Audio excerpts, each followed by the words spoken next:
sallim wa barik ala sayyidina Muhammad wa ala alihi wa ashabihi al-anjumil hirat salatan wa salaman daimaini ma damatil ardu was samawat. Subhanaka la ilma lana illa ma 'allamtana innaka antal alimul hakim. La hawla wa la quwwata illa billahil aliyyil azim. Rabbi shrah li sadri wa yassir li amri wahlul 'uqdatam min lisani yafqahu qawli. Amma ba'du. Yang sama-sama kita hormati dan kita muliakan segenap para alimul ulama, wabil khusus guru kita bersama yakni Al-Mukarram Bapak Ustaz Haji Syaifuddin, semoga Allah berikan sehat walafiat. Yang sama-sama kita hormati dan kita muliakan Shahibul Bait Bapak Indah Ustaz beliau, doakan mudah-mudahan selalu diberikan sehat walafiat. Mudah-mudahan rumah yang ditempati ini menjadi tempat yang penuh dengan keberkahan. Amin. Mudah-mudahan diluaskan rezekinya dan apa yang menjadi hajat beliau dijabah oleh Allah Subhanahu wa taala.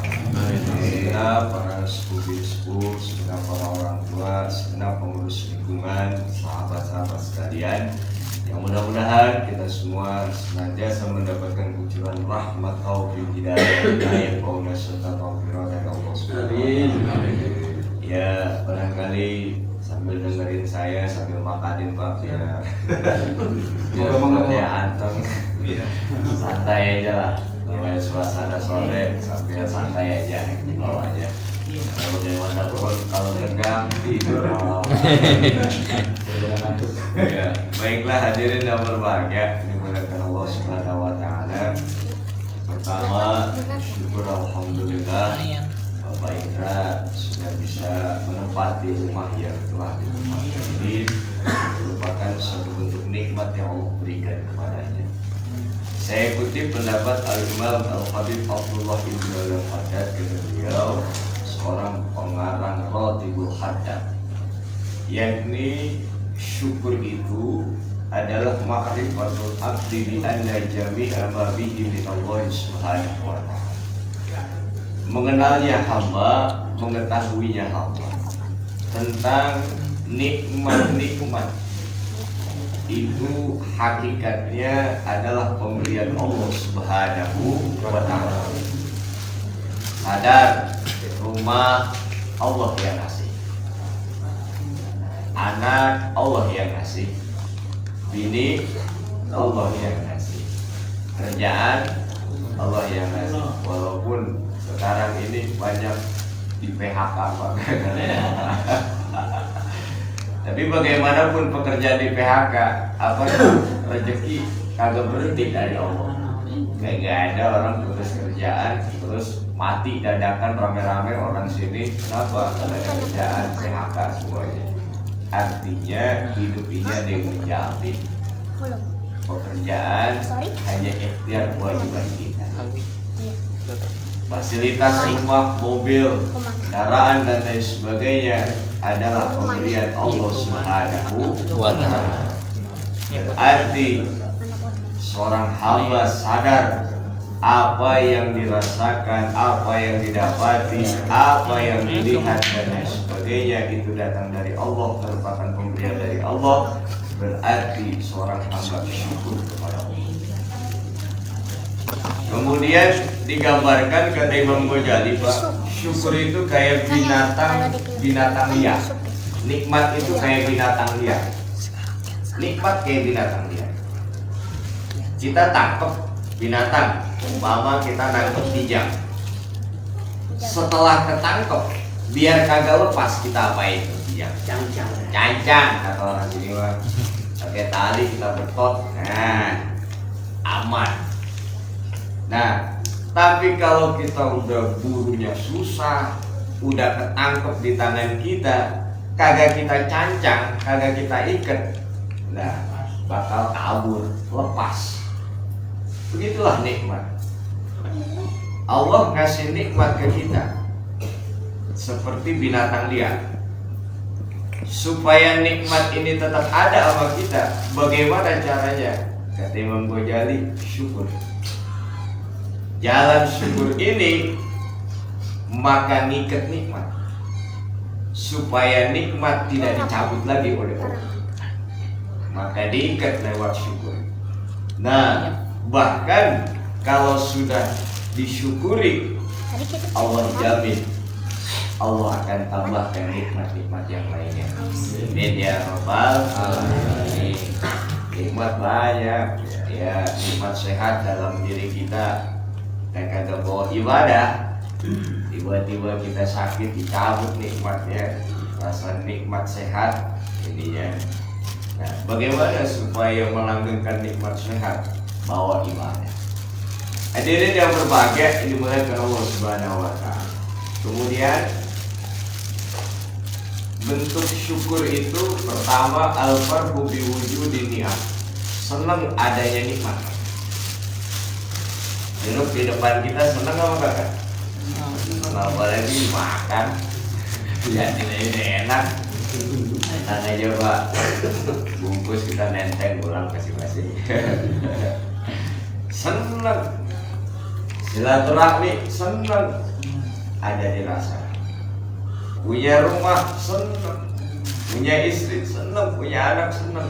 Rasa senang terhadap nikmat Allah bagian syukur paling rendah, teman. Setelah itu bentuk yang kedua, naik level lebih tinggi lagi. Apaan? Kalimat astana alaih, memuji Allah yang memberikan nikmat. Makanya kita kan, orang tua kita, guru kita ngajarin, dapat nikmat kita ucapin alhamdulillah, segala puji bagi Allah. Kita puji kita. Makanya gambarin, pokoknya alhamdulillah. Punya rumah alhamdulillah, rumah satu alhamdulillah, rumah dua alhamdulillah, mobil satu alhamdulillah, mobil dua alhamdulillah, istri satu alhamdulillah, istri dua ragu-ragu empat lainnya tidak nikmat pak ya.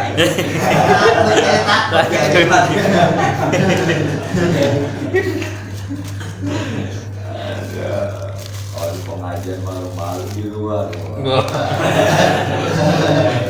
Dari ya. Hadirin yang berbahagia, yang dimuliakan Allah Subhanahu wa taala. Dalam satu hadis Rasul dikatakan begini, Pak. Lau utiya ummatiya dunya biasariha. Tsumma qala alhamdulillah, maka ada qaulu alhamdulillah afdala min dzalika kulli, ay afdala min dzalika kulli.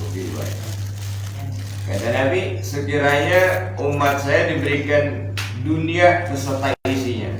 Wah, jadi orang kaya, punya perusahaan 11, saking kayanya Pak, duitnya di mana-mana. Bank BCA ada, BNI ada, Bank BRI, Bank Danamon, Bank Syariah, Bank Udin ada duitnya.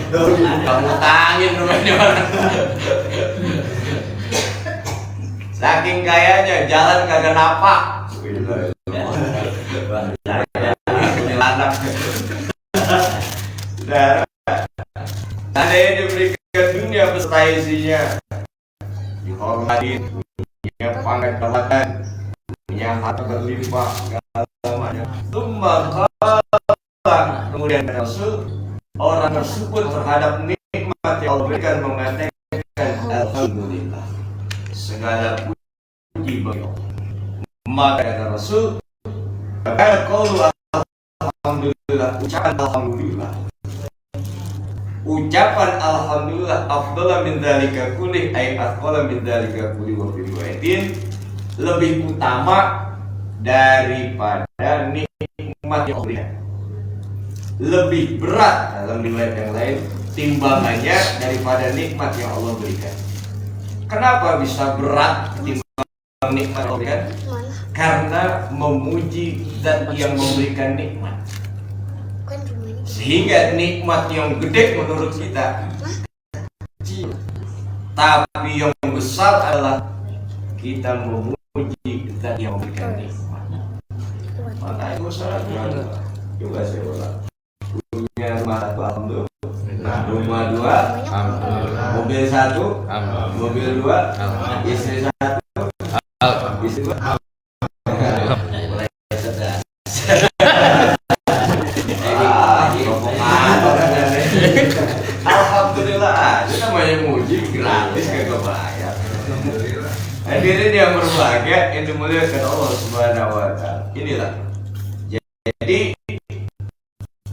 kita mengucapkan alhamdulillah karena kita sandarkan dalam diri hamba bahwa rumah, mobil, pangkat, jabatan ada yang berikan. Maka kita tahu diri karena ada yang memberikan, kita puji yang memberikan Allah Subhanahu wa taala. Maka disitulah ucapan alhamdulillah ini memuji Allah ini lebih berat timbangannya ketimbang nikmat yang diberikan itu sendiri. Alhamdulillah ya. Hadirin yang berbahagia yang dimuliakan Allah Subhanahu wa taala. Yang ketiga, menempati barangkali di sini karena berkaitan dengan rumah tangga. Pertama, saya ingin menyampaikan bagaimana supaya rumah tangga kita ini jadi rumah tangga yang dengan keberkahan. Aksi keberkahan itu ya lebih tambahnya. Pertama, rumah tangga untuk menjadi rumah tangga yang berkahan, bangunlah rumah tangga. Rumah ini dinding ini kuat, ada genteng bisa kokoh di atas, apa ada fondasi. Kalau fondasinya kuat tahunan kita pakai ini rumah. Fondasinya rapuh, ya nggak tahu kok, udah oyang, ambruk. Nah, begitulah apa sih fondasi dalam rumah tangga? Tauhid. Tauhid dikatakan ada tiga, Pak. Kurang-kurangnya ada tiga. Pertama, tauhid rububiyah. Apa tauhid rububiyah? Kita sebagai orang mukmin beriman Allah yang menciptakan bumi, langit, bahkan kita sendiri diciptakan. Oh, Allah pencipta. Kemudian Allah atur matahari berputar pada poros, bulan, bumi mengitari matahari, bulan mengitari bumi, dari dulu sampai sekarang, sampai kiamat nanti, sampai kiamat. Begitulah jalan. Coba kalau misalnya Allah atur sedemikian rupa, sama kayak kita tadi, kagak kerja, kita pengangguran, saban waktu kita mancing doang, lah hidup sampai sekarang bertua begini, benar? Siapa yang memberikan kehidupan, yang menjamin? Itulah Allah Subhanahu wa taala. Artinya seorang hamba meyakini yang menciptakan Allah, yang mengatur Allah, yang menjamin Allah. Nah itu. Yang kedua, tauhid uluhiyah. Tauhid rububiyah kita semua selamat. Tauhid uluhiyah. Apa tauhid uluhiyah? Yang kita sembah hanya Allah. Yang kita minta tolong hanya kepada Allah. Yang kita bersandar hanya kepada Allah. Tapi disinilah banyak orang mukmin muslim rusak tauhidnya tanpa disadari dalam hal uluhiyah. Pertama, saya katakan syirik dalam uluhiyah dalam bentuk doa. Contoh, saya pernah tinggal di pesisir pantai, Pak, Cirebon, Solo, Sebundu. Lempongan kalau acara pantai, tahlilan pakai kita, tasyakuran pantai, ratiban kayak kita, yasinan kayak kita. Apa setelah itu makan nyembelih kepala kebo, setelah itu celupin ke laut. Minta dalam laut, ngasih tangkapan ikan yang banyak. Seakan-akan laut punya kuasa untuk memberikan rezeki kepada banyak. Disitulah padahal yang memberikan rezeki hanya Allah. Kalau sudah menyandarkan kepada makhluk, disitulah letak syirik uluhiyah. Nah, yang kedua, sama saya tinggal di Cirebon, Pak. Itu masih kalau musim mau panen, musim tanam dan panen itu masya Allah ya. Ya biasa, yasinan kayak kita, ratiban kayak kita, rawian kayak kita. Setelah itu, setelah baca doa, taruh ke kakak pojok sono 5 biji. Kopi pahit 5 biji sono. Minta Allah bumi berikan panen yang baik kepada saya. Seakan-akan bumi punya kuasa. Nah, syirik dalam uluhiyah. Padahal kayak kita kan potongan kita kan senang sama ziarah kubur ya. Allah ya secara umum. Tapi ada pula orang muslim dia datang ziarah kubur. Adilnya kayak kita, batiknya kayak kita selesai itu mau mbah itu susana rumah ini mbah, ya di PHK mbah, akhirnya minta ke kubur pak. Nah dalam doa, kemudian dalam rasa takut berlebihan, lebih takutnya kita kepada Allah. Rasa takut kepada makhluk berlebihan, melebihi takutnya kita kepada Allah. Sekarang ini adanya corona pak, coba kita lihat. Ya maaf, kita pakai masker, cuci tangan, jaga jarak adalah ikhtiar zahir. Tapi tidak kalah penting ikhtiar batin. Bagaimana supaya Allah memberikan benteng kepada kita, memberikan pertolongan, memberikan penjagaan supaya kita tidak terkena corona. Kita lihat, maaf, dampak negatif secara penyakit batin yang ditimbulkan dari corona di tempat saya pak. Pertama, lahir penyakit suudzon. Sholat nih ya jamaah ya, sholat di masjid aku batuk kayak yang corona. Lempongan yang batuk imam pakai speaker masjid, wah imam corona. Suudzon lahir. Suudzon penyakit zahir atau batin? Batin. Ada lagi teman saya silaturahmi di rumah saya. Assalamualaikum, jawab waalaikumsalam. Ada orang kita dibuka orden pak, asek aja. Abang ngapain kemari? Aku mau main. Ada corona pak, maaf bang. Tutup lagi pak.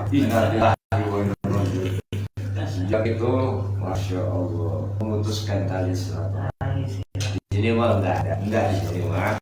Enggak beda. Lempengan datang RT. Lihat keluarganya begitu, gede bisa deh. Aduh, awin minta semangat pengobatan gua gitu. Tancap RT sono, ini mah enggak. Hadirin yang berbahagia, yang ketiga kan syirik. Nah, syirik ini kan menghapus amal. Ya.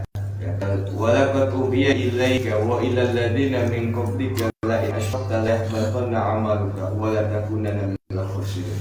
Allah ngomong Nabi Muhammad, sungguh saya telah wahyukan kepada Muhammad dan kepada nabi seluruh Muhammad. Apa bentuk wahyu perintahnya? La in asyrakta, kalau kamu mensekutukan saya, mensekutukan aku, kata menduakan aku, ada Tuhan selain aku, layak baton nama, sungguh pasti akan gugur terhapus amal-amal, insyaallah, tanpa disadari.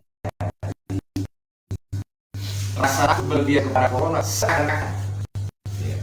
Corona mampu membinasakan manusia. Makhluk yang lemah ini mampu membinasakan manusia, mampu mematikan manusia, mampu memusnahkan manusia. Padahal kita yang diajarkan yang mampu menghidupkan hanya Allah, yang mampu mematikan hanya Allah, yang menjamin keselamatan semuanya hanya Allah. Allah nggak pengen ditandingin sama corona yang hina kecil ini pak. Jadilah syirik, rasa takut berlebihan kepada makhluk ketimbang kepada Allah. Gampangnya begini dah. Lempengan kalau maghrib sholat di masjid biasanya nyetel ayat Al-Quran kan di sini. Nyetel ya, nyetel maghrib, nyetel ayat Al-Quran. Ceritanya tentang kiamat, ceritanya tentang siksaan. Lempengan kita di pos ronda antem sambil ngopi sambil ngerokok. Ada rasa takut? Kagak. Berita korak, masya Allah. Takutnya sangat sampai wayar ini ada yang belum dipatah juga di tempat saya. Di sini mah enggak. Ya. Saudara hadirin yang berbahagia. Nah, rasa takut berlebihan kepada makhluk melebihi takutnya kita kepada Allah, syirik dalam uluhiyah. Saya kutip pendapat Syekh Nawawi, Pak. Bagus banget. La yakunul maut illa bil ajal. Kematian tidak terjadi kecuali ajal. Mati nggak bakal terjadi kecuali ajal. Sakit itu cerita doang. Kena corona cerita doang. Yang pasti ajal. Sekurang-kurangnya kita hidup 5 ajal. Ajal apa sih? Autu tadi kata Allah fi intiha. Waktu masa yang Allah tetapkan batas akhir kehidupan manusia. Pertama kita pernah ngetem di alam arwah. Ngetem di alam arwah. Sampai kapan batas akhirnya? Wallahu a'lam. Sampai kita masuk ke alam rahim. Rahim mak kita nih. Ini semua yang hadir di sini pernah nggak ngetem di alam rahim mak kan? Ada yang ngetem lagi bangun lagi buat kayak bohong. Nah, ya. Ada yang umumnya 9 bulan 10 hari umumnya. Ada pula yang setahun ngetem di alam rahim baru lahir. Ada yang 2 tahun baru lahir kumisan jenggotan. Nah, kelamaan ngetem lahir langsung jenggot. Nah, sampai kapan batas akhir dari kehidupan dalam dunia? Sampai wafat. Ini batas akhir aja tidak. Mati, masuk ke alam barzah. Sampai kapan masuk? Ini namanya kematian, ya kan? Sampai kita masuk ke alam barzah. Sampai kapan di alam barzah? Sampai kita dibangkitkan.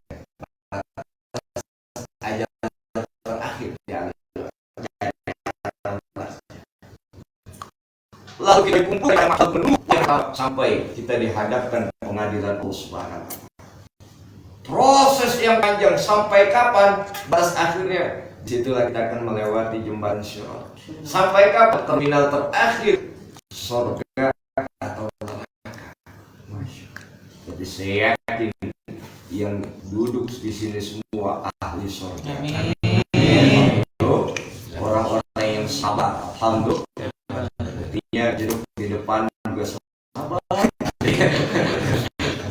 Dan yang berbahagia yang dimuliakan Allah Subhanahu wa Ta'ala. Jadi kematian bukan karena sakit. Banyak kok sebelum corona orang pada mati. Itu kita lihat. Ya kan ceritanya kadang-kadang yang sehat ya. Ceritanya malam lagi ngobrol sama kita. Pagi di siang di musola innalillahi wa teman kita ngobrol ada nggak sini? Ada, kagak pakai sesuatu. Nah, pagi ngobrol sama kita lohor meninggal ada. Lohor ngobrol sama kita ketemu maghrib meninggal. Ya, nah yang hebatnya ya, kalau kita lihat ngobrol Isya meninggal, maghrib meninggal sama kita, Isya meninggal. Luar biasa sekali. Kalian yang hebatnya maghrib meninggal, Isya ngopi sama kita, mantap.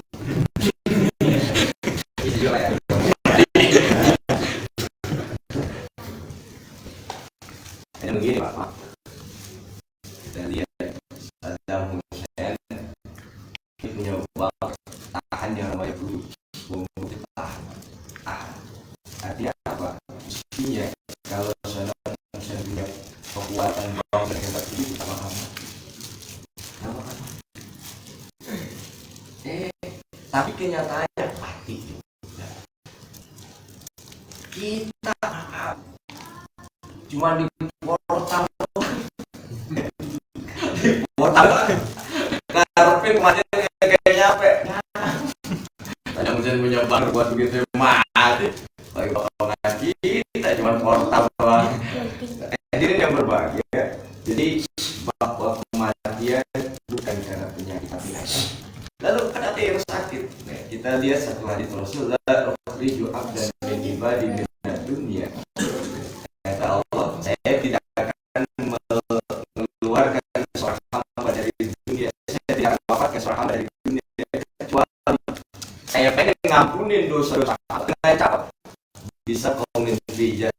sakit ajalnya. Cara Allah ngampunin terhadap kesalahan, keburukan, amal yang kurang bagus dengan cara sakit. Kadang-kadang kita sujud juga sih, wah pantas sakit lama nih, pantesan apa sakit lama ini, walat begitu. Padahal sakit adalah ampunan dari Allah. Yang kedua, kalau bikin rizki sempit rezekinya. Kalau orang Allah sempitkan rezeki, mau nyari lamaran kerja di manapun sampai ujung dunia, agak bakal betul ya. Kalau lapangkan, kagak ngelamar kok, ada yang nawarin, bener kagak? Tuh, saudara, Allah sempitkan rezeki. Bokeh sawana hari Pak. Tapi kalau kita suujon, lu sih kayaknya mancing doang, kerja apa sono sih. Padahal udah panting bot apa, banting pulang segala macam, emang rezekinya dikit, alokasi di balik itu alhamdulillah. Nah, selanjutnya cara Allah memberikan ampunan apa? Allah limpahkan musibah kepada hamba-Nya. Subhanallah. Di balik musibah ada ampunan Allah. Saudara hadirin berbahagia, ini kemudian rasa takut berlebihan kepada corona adalah syirik dan iman. Sekarang akidah kita dikatakan, bayangin aja rapid test, habis rapid test udah kelarnya selesai, kagak apa swab antigen udah kelar ininya apa PCA udah kelar, vaksin apalagi harus vaksin ada orang dagang bener gak? Dan orang dagang ini kan dagang urusan jadi bener. Cuma kan korban kan para pekerja Pak. Lo bayangin aja. Hadirin yang berbahagia dimuliakan Allah Subhanahu wa Ta'ala. Jadi saya ini dasari rumah tangga dengan tauhid. Ini penting sekali. Hadirin yang berbahagia yang dimuliakan Allah Subhanahu wa Ta'ala. Lalu apa dalam rangka menjaga keutuhan, menambah baik dalam rumah tangga, konsep adalah menerima ridho semata-mata kita tempat ini menjadi agar supaya kita bisa ibadah kepada Allah. Ini gampang aja. Maaf, kan terawih ya. Kadang kalau kita lakukan ya yang ibadah haji lama. Terus gimana? Udah besok pindah tawakan. Iya, kadang-kadang seperti itu. Nah, ya khotib dia. Ya, baru mau berangkat ke musola, ke masjid lihat imam kan ya. Baru mau berangkat ke musola, dia urus kan ya. Baru berangkat pas ngelihat, pokoknya makhluk yang dilihat sulit bisa ibadah. Makanya untuk sama kita ibadah bagaimana? Berangkat semata-mata mencari ridho Allah, selamat ibadah. Saya contohin dah gini, biasanya pilek sepertinya. Orang pada daftarin calon legislatif. Ini gampangnya kalau ibadah saya contohin sedekah atas dasar ikhlas dengan sedekah atas dasar nyari dunia beda. Caleg yang ada di tempat saya mah dia sedekah sumbang karpet ke masjid, sumbang lampu ke musola, sumbang ini itu segala macam ininya. Apa kalau atas dasar suara, nyari suara, siap-siap kecewa kalau nggak jadi. Betul nggak? Betul nggak? Mana buktinya? Banyak karpet masjid ditarik lagi. Ada betul? Lampu masjid ditarik lagi ada nggak? Makanya itu caleg gila namanya. Kita sedekah walaupun 100.000, 200.000, pernah nggak kita tarik lagi dari kotak amal? Kenapa tidak? Ikhlas ridho karena Allah. Rumah tangga didasari dengan ridho karena Allah, insya Allah rumah tangga yang penuh dengan keberkahan. Apalagi maaf, kan kalau orang perempuan mah istri, kita kan orang diangkat derajat kepada orang rumah tangga. Walil rijali alaihina darajah. laki-laki diangkat satu derajat oleh Allah ketimbang perempuan. Kenapa? Perempuan taat kepada suami. Atas dasar apa? Apa atas dasar nafkah yang kita berikan? Bukan. Maaf kalau ada istri yang mengatakan, bang, kasih gua 1 juta, gua layanin, gua servis lu. Itu pak, Juni durhaka itu. Nah bener, dia taat kepada suami lantaran apa? Dulu waktu akad nikah dikasih mahar sama kita, bener kagak? Bener kagak? Itu yang menjadikan mahar. Yang kita kasih mahar, mas kawin, cincin emas berapa? 3 kilogram. Ilah, cincin 3 kilogram. Ya, jengkel ya. 3 kilogram. Itu makanya dia baru di situ taat kewajiban kepada suami. Nah, oleh karena itulah maka bangun rumah tangga atas dasar ibadah, mau menerima ridho segala apa yang telah diberikan suami. Intinya adalah merasa cukup dalam rumah tangga. Yang banyak bikin puyeng, gajinya 5 juta, kebutuhannya 7 juta. Akhirnya yang 2 juta puyeng, kita nyari kemana? Betul atau tidak? Tapi kalau gaji 5 juta tapi kita gaya hidupnya yang 4 juta, 1 jutanya masih tenang pak, napas. Makanya zaman sekarang ini saya lihat 2019 sampai 2021 sekarang ini yang paling banyak meninggal duluan siapa? Laki. Kenapa? Puyeng, stres. Kenapa? Urusan bininya. Oleh karena itulah maka rumah tangga mau bagus, mau penuh dengan keberkahan, maka rasa cukup apa yang Allah berikan dengan syukur kepada Allah pasti akan ditambah oleh Allah Subhanahu wa taala. Barangkali itu saja yang dapat saya sampaikan. Benar dari Allah, saya dari saya pribadi. Mohon dibuka pintu maaf yang seluas-luasnya. Mudah-mudahan kita doakan keluarga ini menjadi keluarga yang sakinah mawaddah warahmah, menjadikan anak yang soleh dan solehah. Kita semua diberikan kekuatan untuk taat pada Allah dan Rasulnya. Khusus menjelang Ramadan kita diberikan oleh Allah umur yang panjang sehingga kita bisa melaksanakan ibadah puasa di bulan Ramadan. Mudah-mudahan diluaskan dengan pangkat rezeki yang halal, yang barokah, yang banyak, taat pada Allah Subhanahu wa taala. Mudah-mudahan segala kesulitan, masalah-masalah diberikan kemudahan, diberikan jalan keluar oleh Allah Subhanahu wa taala. Jauhi dari bala, malapetaka, bala bencana, musibah yang seringkali menimpa negeri kita ini, wabil khusus wabah corona ini. Dan mudah-mudahan kita semua diwafatkan dalam keadaan husnul khotimah. Dan kita doakan keluarga kita yang sakit, mudah-mudahan Allah berikan kesembuhan. Dan kita doakan para almarhumin keluarga kita khususnya, dan khususnya pada keluarga Pak Indra, umumnya kepada kaum muslim muslimat mukminin mukminat. Mudah-mudahan Allah ampuni segala dosa dan kesalahan mereka. Allah terima amal ibadah mereka, dan mudah-mudahan Allah jadikan kubur mereka rodoh min riyadil jinan. Ala hadhihi niyat wa ala kulli niyatin shalihah wa ila hadratin Nabi al-Fatihah. Alhamdulillah. Maliki yaumiddin. Iyyaka na'budu wa iyyaka nasta'in.